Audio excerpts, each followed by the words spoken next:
So you started in 2006, and you retired at one point. Yes. What year?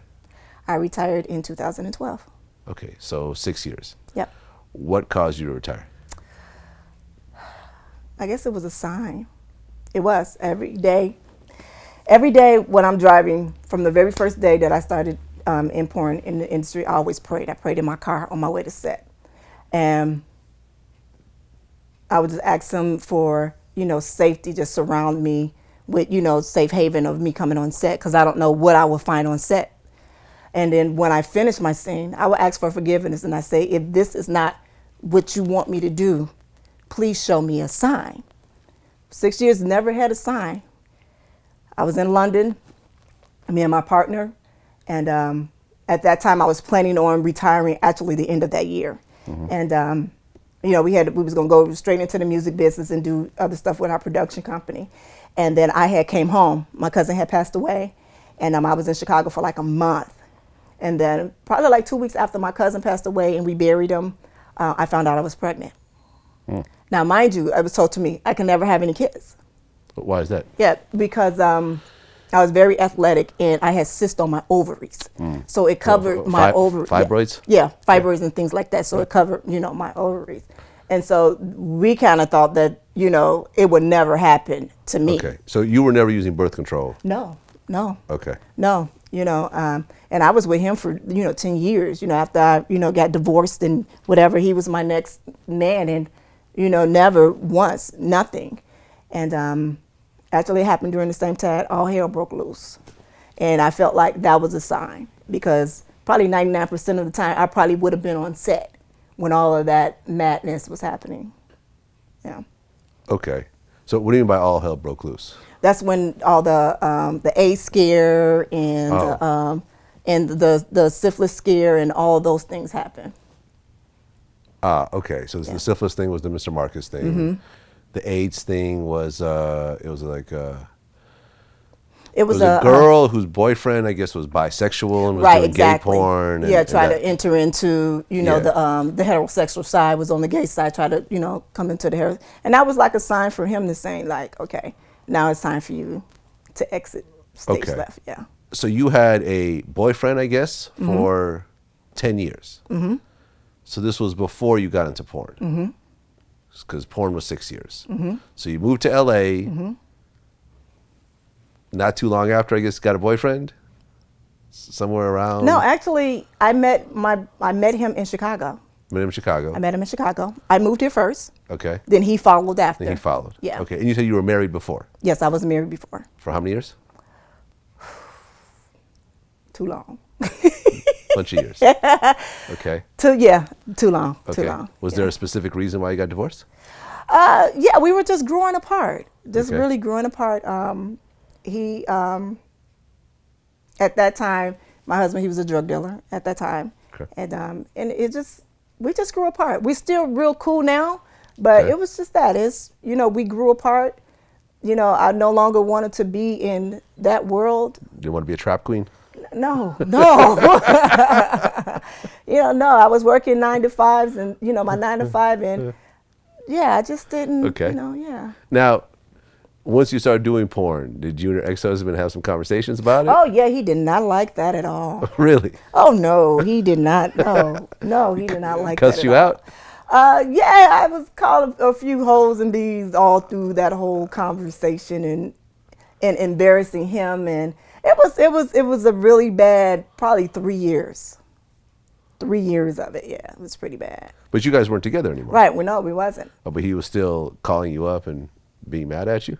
Yeah, just the fact that his friends could now see what he had. I guess that's what it was. Yeah, his friends could now see, what he had. Okay, and that bothered him? Yeah, that bothered him a lot. Okay, but there was nothing you could do about it? No, there was nothing he can do about it. Okay. No. So then you got with this guy in Chicago. You moved to LA. He followed. He followed like a year later. A year later. This was before you got into porn. This is before, yeah, before. Okay. So how did the conversation go about you doing porn while you're in I assume, a committed relationship? Yeah. It went something like this. It went, the conversation I just had with my mom, He was like, yeah, I said, I really don't want to move back to Chicago, and I really want to continue on with the projects that we were doing. When I moved to LA, I've already had 2 scripts that was optioned. So my main thing was here to try to really blow up, with writing, directing, and, and acting in that source. So I was just trying to do something just to make some money. But when I was doing my research, that's when it all came. So, I sat down and talked, and I said, remember that the modeling place that I went to? I said, well, he said that, I can make a lot of money in it. I said, so what you think about that? Now, he was like, I don't think you should do this. I think we can make another way of doing it. But you are your own woman, and all you ask me to do is support you in whatever that your decision is. And I'm going to be here. And so through that, I went and started doing my research. And I said, and after I did all my research and I sat down with him and I had, all the paperwork and stuff like that. And I said, we can change the game if you want to. Because he was a director, indie director, and in movies and a writer. I said, so we can make it the way that we want, Nyomi to be seen as, if you come in with me and do this. At first he said, yeah. But then probably after a month in, he was like, no, I'll just support you. I will just, well, you need me to go, I'll go, and I'll just support you. So the plan was for him to film your scenes? Well, yeah, to come in to film so we can actually create our own production company along with shooting for everybody else. Okay. Yeah. But he wasn't cool with that. No, he said he was at first, but then he changed his mind. I can understand that because it takes a strong man to be able to handle that, to filming. But after some years, he came to realize, like, she comes home to me every day. Like, there's no extracurricular activities with, any of the guys that I had on set. Okay. You know what I'm saying? So in the beginning, did he actually film any of your scenes? No, just my solo scenes. Okay, your solo scenes, yeah, but not the scenes with other guys. No. That was filmed by Vivid or whatever other Yeah. company you were filming. Okay, so describe to me. You just did a scene with Mr. Marcus. I assume with no condoms, right? No condoms. No condoms. And you come home to your boyfriend. What's that dinner like? You know what? Honestly, I went and took a shower. Took a shower for like an hour. We were just in the shower for an hour. And he asked me, was I okay? Was everything okay? And, he said, well, how did it go? And I said, it went okay. I kept asking him, are you okay? Yeah. And he just said, yeah, I just want to we were just trying to make sure that each other was okay, because I felt at that time, after I did that scene, that I now changed our lives forever. Okay. You understand what I'm saying? So I want to make sure that he was okay with it. And he seemed to be, but I knew he was worried because he didn't know what was going to become of this. Okay. Neither one of us knew what will become of Nyomi. Okay. Yeah. So did he watch that first scene? Did he watch any of your scenes? No, the first time I watched my scene, probably I was 5 years in. Okay. No. So you guys weren't watching the scenes No. at all? Okay, so you go and do that scene. You get your check. And then you're a new girl in porn. So I assume that a bunch of companies want to book you, right? Yep. So you start doing a bunch of scenes. Yep, but very picky though. I would Okay. not shoot with everybody. What is the pickiness? That. Like it's picky in porn. Yeah, it is. It's because I knew it was some things that I didn't want to do that I felt like would degrade myself. You understand what I'm saying? Such as I wouldn't do the ghetto gaggers thing. That I wouldn't do that. Is it the guys with the Confederate T-shirts? I think so. That I thing? mean, I don't know, but I wouldn't do that one either. Okay. I'm not sure if that's Yeah. what it is. At that time I wouldn't do gangbangs. I wouldn't do anal. I would only do things that I was comfortable with. Okay. And there was a lot of companies that I just didn't like the way that their marketing was. So I wouldn't shoot with them. I just didn't like their look. I didn't like that whole spiel with it. So I kind of just stayed with the companies that I felt comfortable with shooting with and what I knew that would help me build my brand, and just left it like that. Okay. So after that first initial scene, and you start doing a bunch of scenes, how's the relationship at this point with you and your boyfriend? Actually, it was good. It was still good. we didn't hit, and it was a little bumpy road, probably like in the 4th year going in, from that. But otherwise, it's been pretty good. It's been good. He goes to the conventions with me at times. Okay. Probably like in the 4th, 5th year is that when we start filming, my own stuff for my own production company. He met, a lot of guys like Lex. He met Marcus. So he met a few of the guys that I've worked with, and they've all been cool, very respectful, to him. For years, no one knew that I had anybody else but Marcus and Lex and Vanessa Blue. Really no one else knew that there was someone at home waiting for me. Okay. Yeah. So, I know a lot of porn guys. I mean, I'm friends with like, Marcus and, me and Lex are cool and, a few other people like, TT, a bunch of dudes. And the one thing I could say is that in order for a male to do porn, you have to have a very elevated sex drive. Like these guys are constantly looking for pussy, like on set, off set, parties, whatever, grocery stores, it doesn't matter. So, these guys, I assume, were trying to get at you after the scene, before the scene, that type of thing. Oh yeah, most definitely. So how is that? How would you let them know that you're not available when it's that type of environment? Oh, we just finished fucking on film. That's it. That's it. That's it. You're out. That's it. And I guess it's kind of, once they get that first vibe, they kind of knew that. You understand what I'm saying? It was like it was known that Nyomi don't do extra. If it ain't on camera, Nyomi's not doing. And Okay. that was just like the word around in the industry. Okay. It's like, period. This is a business for me. And that's what it was. It was a Yeah. business. And they knew it, Now, when you have sex on camera, is it different than having sex in your personal life? Most definitely. Well, Most what's different? definitely. The difference is because there's no intimacy between me and that guy. You understand what I'm saying? Explain. Versus is this intimacy between me and my man. Okay. There's two different things. Also, there's no camera that's right there, visually, so you know that you're not only trying to please that person, but you're also trying to please those people that's behind that camera, that's in that lens. So you're trying to please the whole audience. What is just you and him, or you and her, or whatever, that's in that right there in that moment. So no one else is sharing it. So it makes it more intimate than on set. For me, it is. I don't know about nobody else. Okay. I mean, did you enjoy having sex on camera? Oh yeah, yeah, I did. Now, if I said no, probably about 80% of the time, like 85% of the time. Yes, Okay. it's a good day at work. Okay. So you'd have orgasms and everything else like that? Yeah. Okay. Yes. So it's not exactly business. There's, a fun aspect to it as well. Yeah, it's good business. Okay. Good business. What do you think sexually, as someone who's done a lot of films and is, in the sex industry, like what do you think sexually you could do better than anybody else? I exude sexual. And what I mean by that is that what I do on camera is real. It's not fake.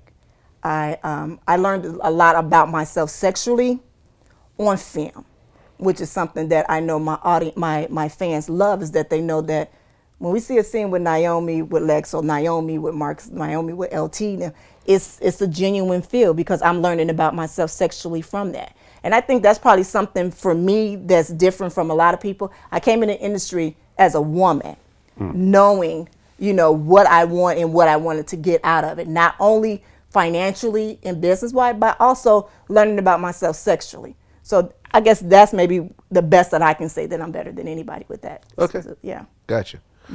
So 2012, you decided to retire. The AIDS thing came about. The syphilis thing came about. You said, I'm out. Okay. So you basically called all the companies and said that you're not shooting anymore, or they would call you and you just said, I'm not shooting anymore? Well, yeah, they would Word call got me. around. During that whole time, I was on bed rest for the whole entire thing. And it wasn't just that just stopped me, because I thought about it I had 9 months to think about it. So I thought about it for a good 9 months. And I would say, this is a sign. I was, on bed rest, laid on my back. And the only thing I was going is going to the radio station at Sirius and just doing that show, and that was it. And I said, this is a sign. This is a sign that he gave me that it's time for me to go. Okay. I ran out. That was a chapter. I have to move on. Okay. Yeah. So you're pregnant. Yes. Mm-hmm.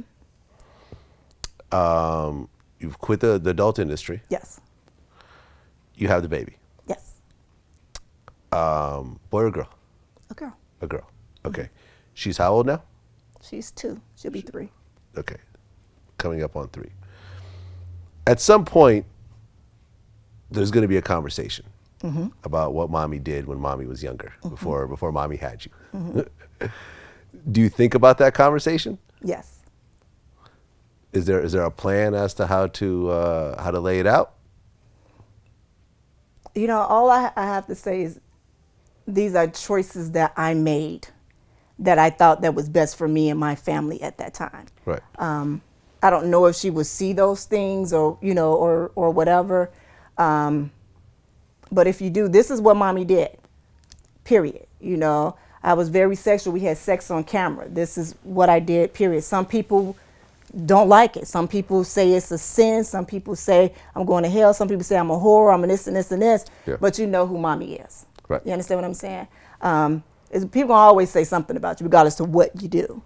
And that's, I'm just trying to keep it to where positive, but I try to keep it separate too.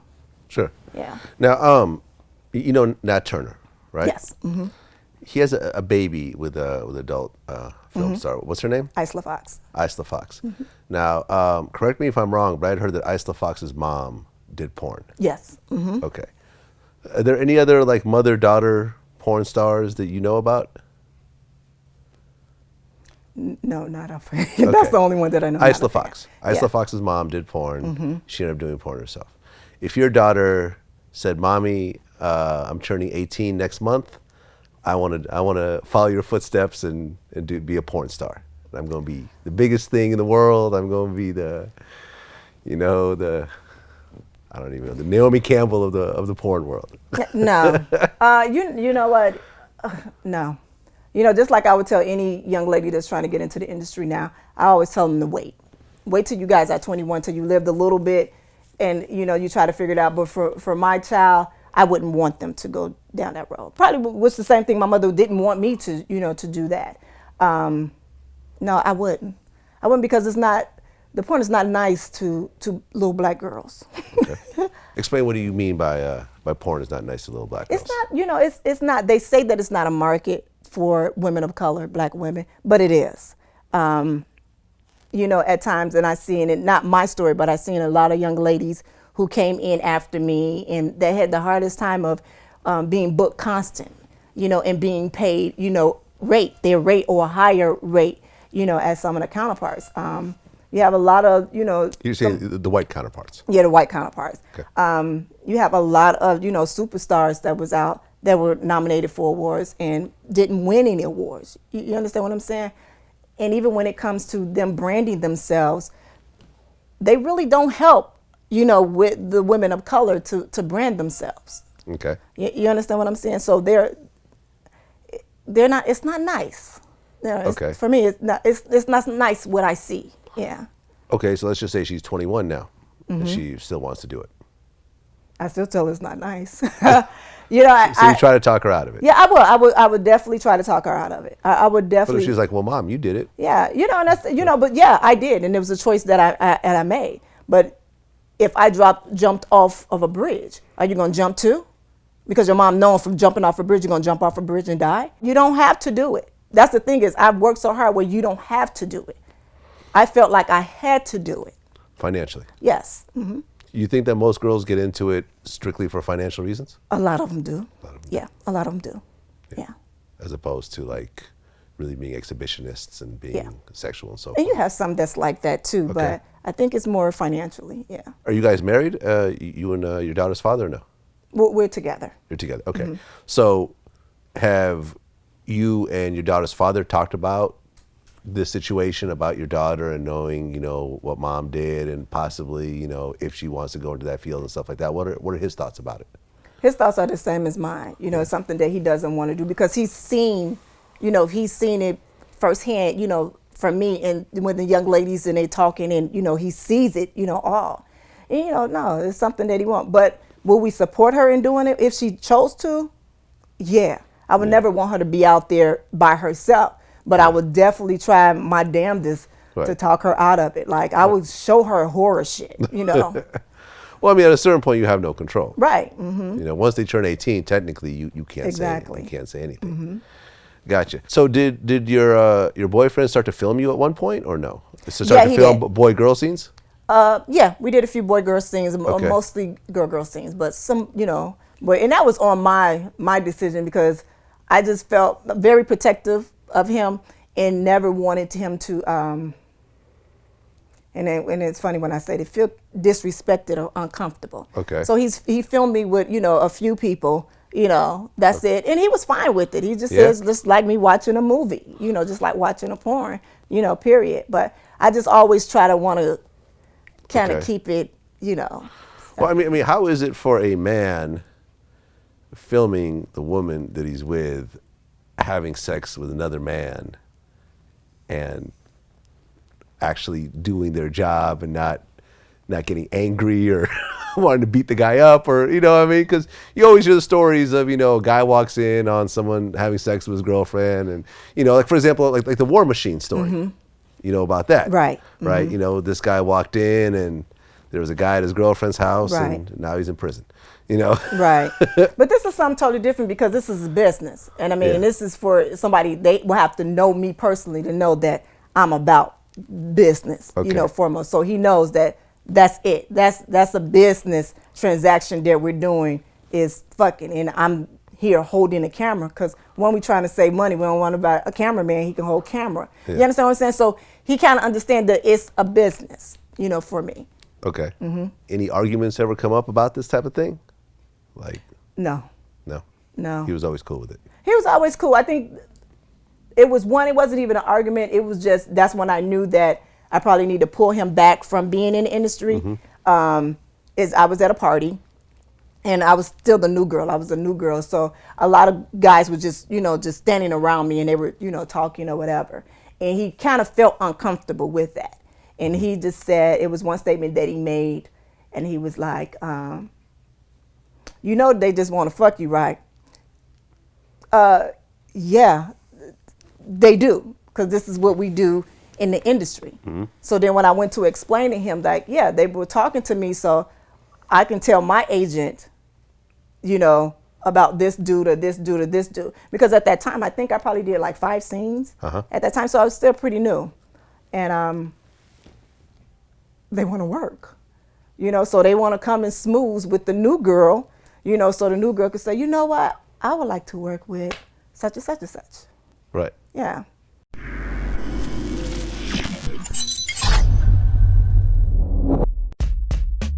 No comparison, man. ODB is in a class by itself. He don't even compare to us. Like he said, his style don't have no father. He the old dirty bastard of it right there. He created his own style. So he would probably get beat for a week straight. He couldn't even walk through Long Beach. He'd be like a walking pinata. He'd just get beat every corner he turned.